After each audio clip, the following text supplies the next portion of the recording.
Cuéntame del gobierno de Marcos Pérez Jiménez y de alguna experiencia particular.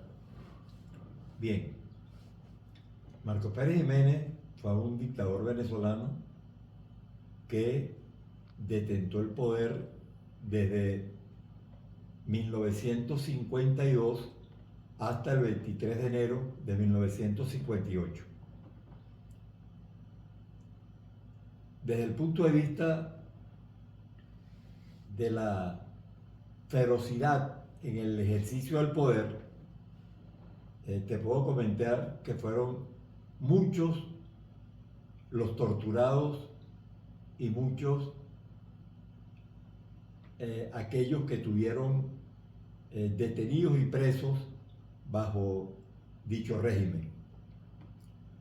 Vale comentarte que Marcos Pérez Jiménez hay que analizarlo de diferentes puntos de vista. Estuvo en el gobierno y desarrolló una obra importante en lo que a infraestructura, carreteras y grandes obras se refiere. Por ejemplo, te puedo comentar que la autopista Caracas-La Guaira, la autopista que va desde Tejerías hasta Valencia, y así varias otras, fueron construidas en el gobierno de Marcos Pérez Jiménez. El helicoide, por ejemplo, empezó a construirse y nunca terminó como tal centro comercial esa obra que iba a significar el mayor centro comercial de América Latina para aquel entonces. Hoy día está ocupado por una de las policías,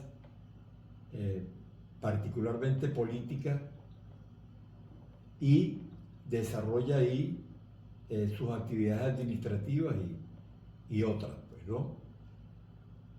El asunto es el siguiente. Desde el punto de vista de la ciudadanía y de quienes adversaban, que era en aquel entonces la mayoría de los partidos políticos, quienes adversaban el régimen,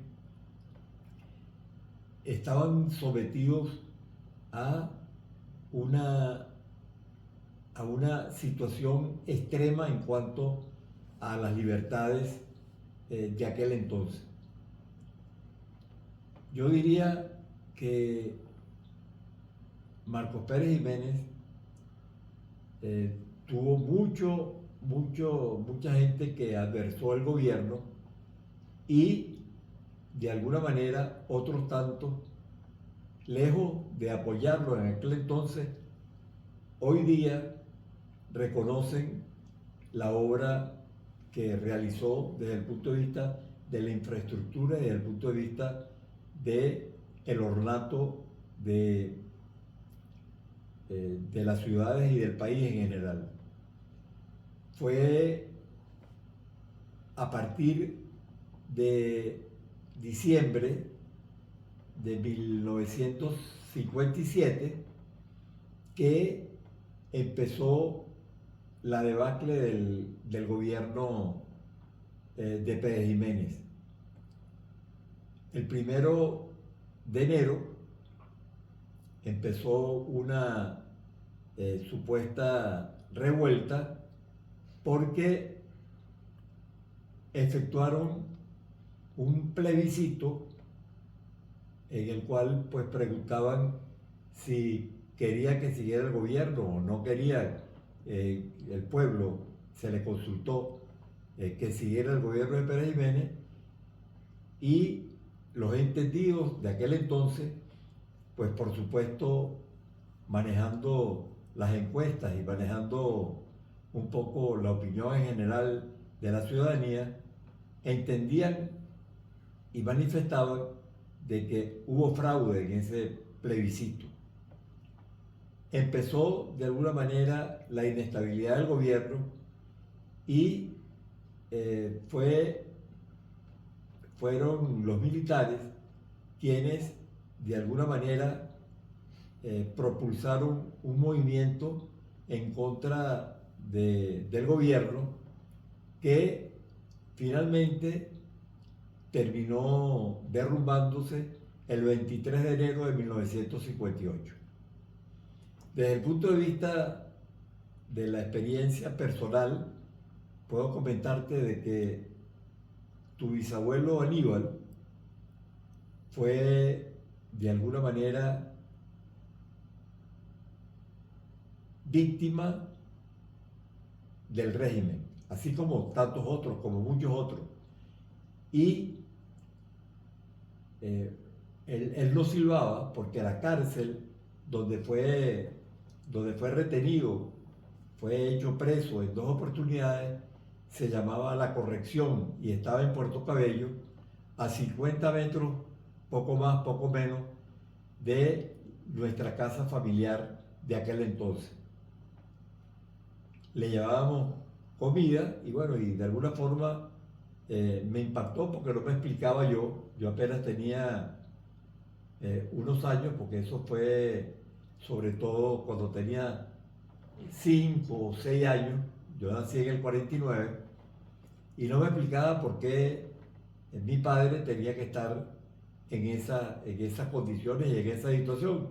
Pero por supuesto después con el tiempo conocí y entendí que mi padre, que formaba parte, militaba en el Partido Acción Democrática, que era uno de los grandes opositores al gobierno de Pérez Jiménez, trabajaba en la clandestinidad y, como te comento, fue en 2 oportunidades que estuvo retenido y preso bajo condiciones muy fuertes de aquel entonces.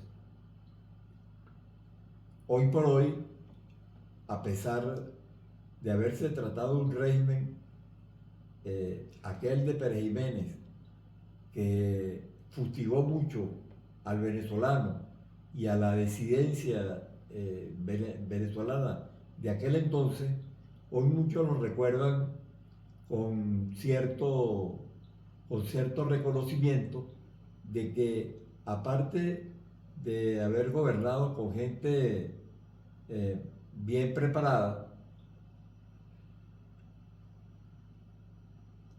resultaba y era de destacar las grandes obras que hizo ese gobierno.